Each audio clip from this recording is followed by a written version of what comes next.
لیکن ہم بات ضرور پہنچاتے ہیں۔ اب اس کے بعد ہے سورہ یوسف جس کا آغاز ہوگا،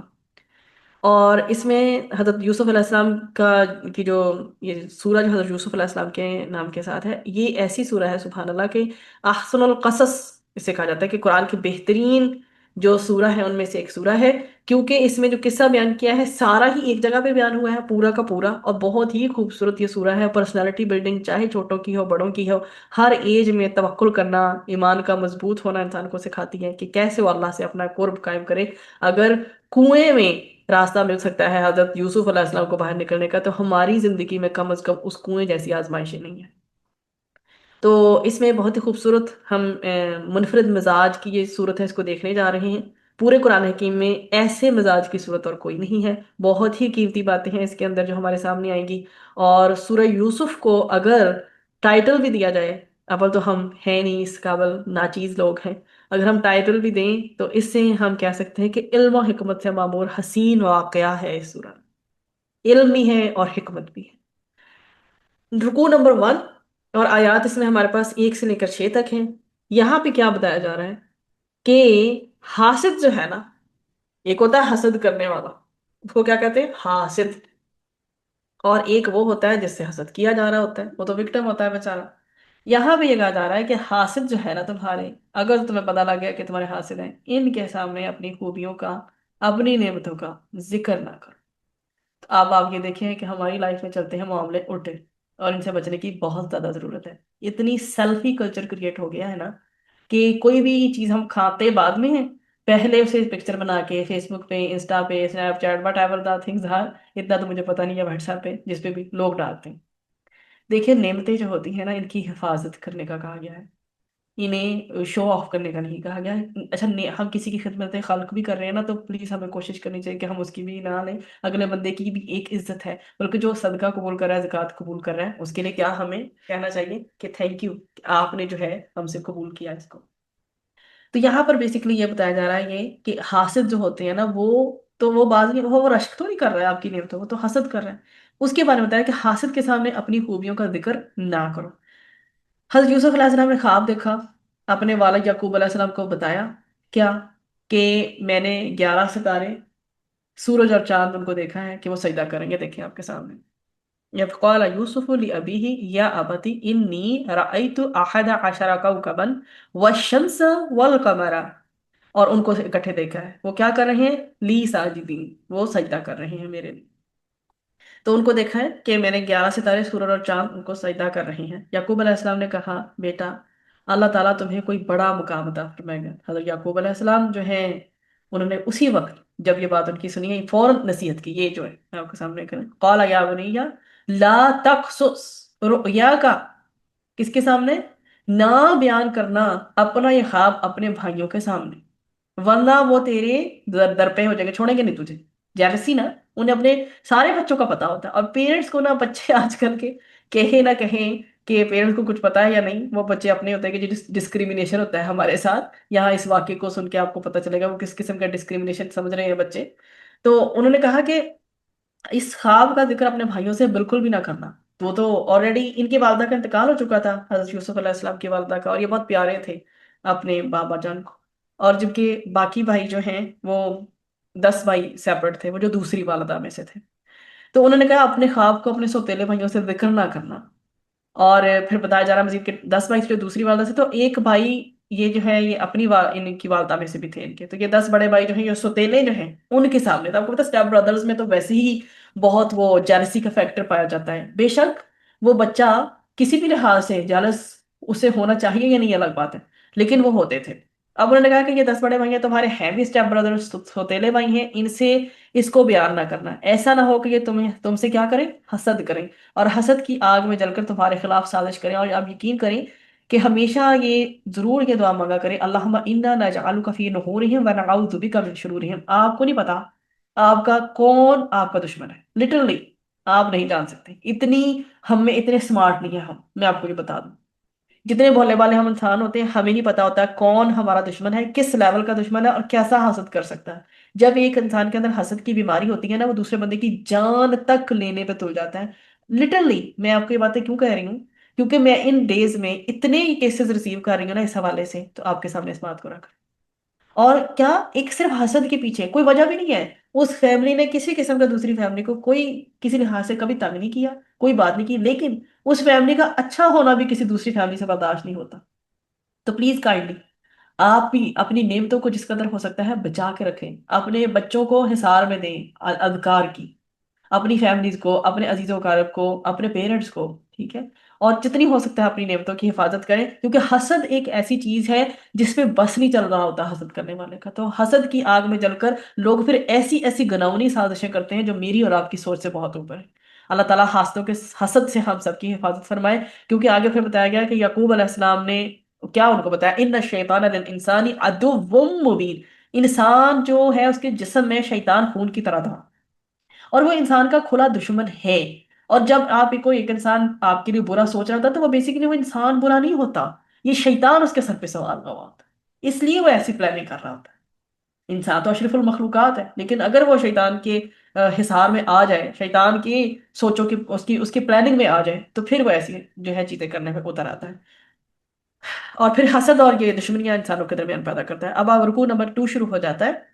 آیات 7 سے لے کر 20 تک، اور وہی والی بات کہ بھائیوں کی سازش اور اللہ کی بشارت یہاں پہ ہمیں ملے گی۔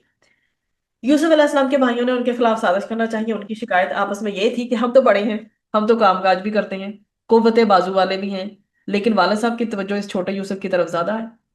اس کی وجہ یہ تھی کہ یوسف علیہ السلام کی والدہ کا انتقال ہو گیا تھا، جیسے میں نے پہلے بھی ذکر کیا، تو توجہ یعقوب علیہ السلام دیتے تھے، پر یہ چھوٹے جو بھائی تھے ان کو حسد ہو گیا تھا۔ یہ ہمارے ہی سوسائٹی کے مختلف کردار ہیں۔ تو اب انہوں نے کیا کیا، اور یہ سوسائٹی میں ہماری یہ چیزیں آتی ہیں نا بار بار، دیکھیں اللہ تعالیٰ کہتے ہیں کہ باقی سال میں نبی کریم صلی اللہ علیہ وسلم جو ہے وہ نہیں کرتے تھے دعا، لیکن قرآن میں تو قرآن کے دور کے حوالے سے وہ جو ہے وہ رمضان میں کرتے تھے، اور آخری زندگی کا جو رمضان ہے اس میں 2 دور کیے تھے۔ اب آپ یہ دیکھیں کہ ہم ہر سال اس قرآن سے گزرتے ہیں، ہم چیزوں کو اس طرح سے اینالائز نہیں کرتے کہ اللہ تعالیٰ نے کہا کہ تمہارا ہی ذکر ہے اس کے اندر۔ اب یہاں پر کیا بات ہو رہی ہے کہ ہمارے معاشرے کے مختلف کردار ہیں جس کے حوالے سے اللہ سبحانہ تعالیٰ اس صورت میں ہمیں توجہ دلا رہے ہیں۔ اب بھائیوں نے سمجھا کہ اگر والد کی شفقت ہمیں حاصل کرنی ہے نا، دیکھیں شیطان نے کیا کیا ان کو پلاننگ دی ہے کہ اگر ہمیں اپنے باپ کی شفقت حاصل کرنی ہے نا، تو یوسف علیہ السلام کو راستے سے ہٹانا ہوگا۔ This was the step number 1۔ اب یہ نہیں وہ سوچ رہے ہیں اس وقت، مطلب ہم میں سے جو بھی کوئی ہمارے اپوزٹ بندہ ہوتا ہے نا، وہ یہ نہیں سوچے گا کہ اس کے بعد آؤٹ کم کیا ہوگی اس چیز کی جو میں کر رہا ہوں یا کر رہی ہوں۔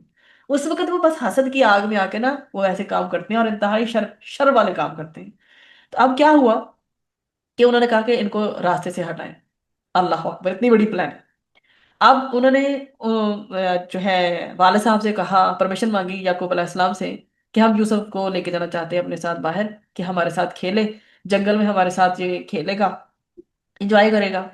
تو اب جو ہے ہمیں اس کو ہمارے ساتھ بھیج دیں، ٹھیک ہے؟ اب ویسے تو یعقوب علیہ السلام نہیں چاہتے تھے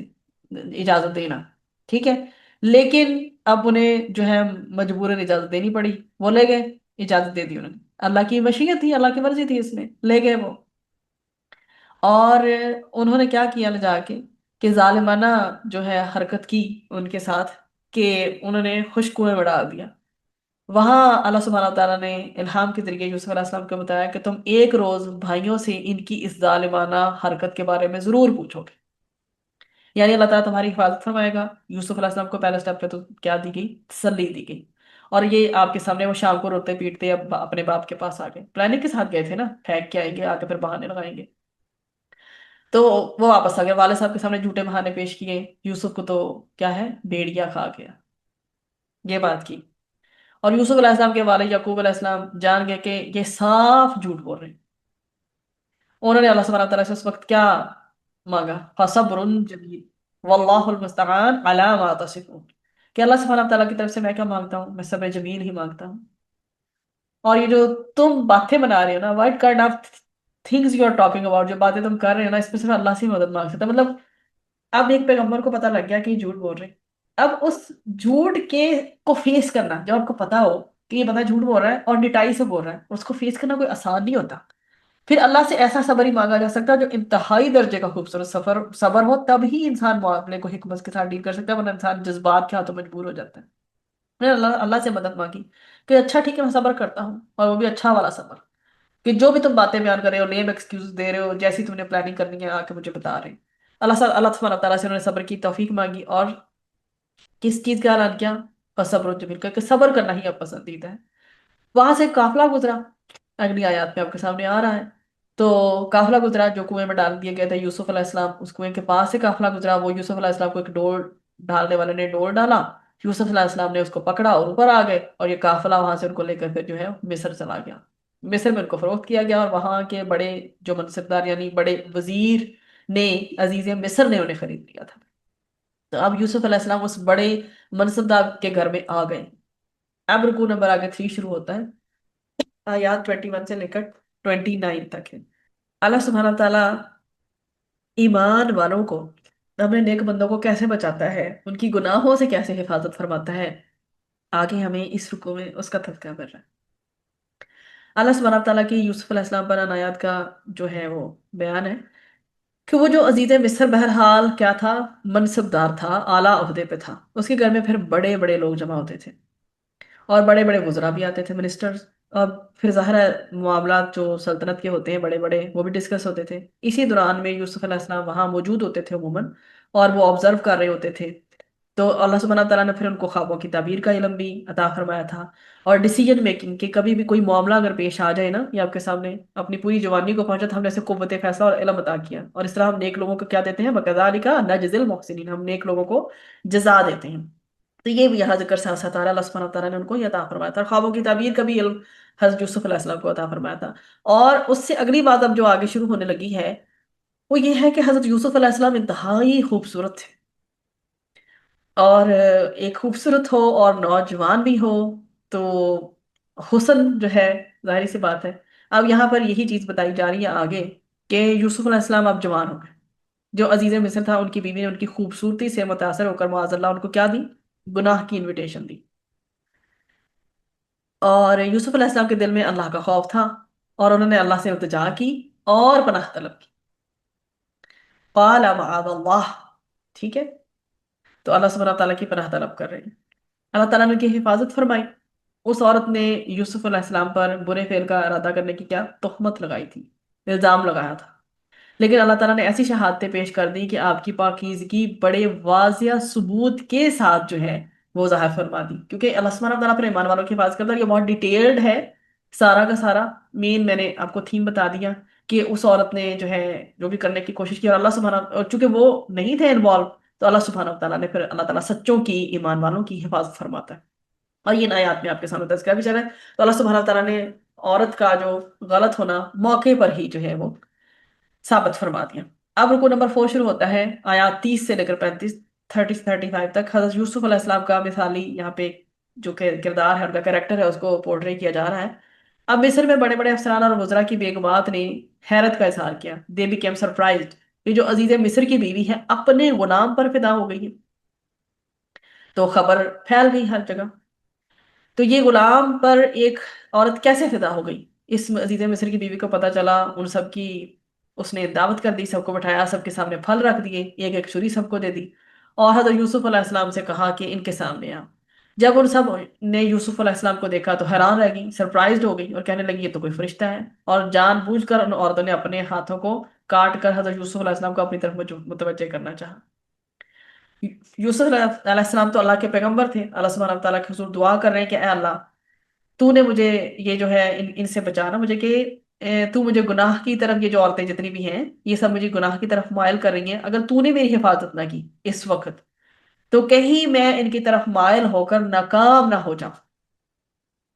ٹھیک ہے۔ وہ اللہ سے مانگ رہے ہیں، تو اللہ کے پیارے پیغمبر یوسف علیہ السلام کی عفت اور پاک دامنی کی پوری داستان ہے اس کے اندر، کہ کیا التجا ہو رہی ہے آج زاننا، اللہ سبحانہ تعالیٰ سے دعا کریں کہ اگر اے اللہ تعالیٰ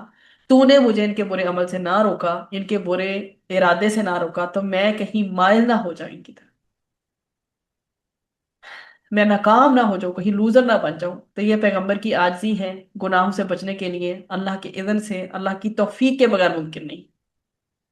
اور ہمیں بھی مدد اللہ سبحانہ تعالیٰ سے ہی مانگنی چاہیے کہ اللہ ہمیں خیر میں آگے بڑھائے اور گناہوں سے بچنے کی توفیق عطا فرمائے۔ اب حضرت یوسف علیہ السلام کی جو دعا ہے وہ قبول کر لی گئی، اور جب افسران نے، شہر نے محسوس کیا کہ یہ ہماری عورتیں بھی کچھ فدا ہو رہی ہیں، تو ان کو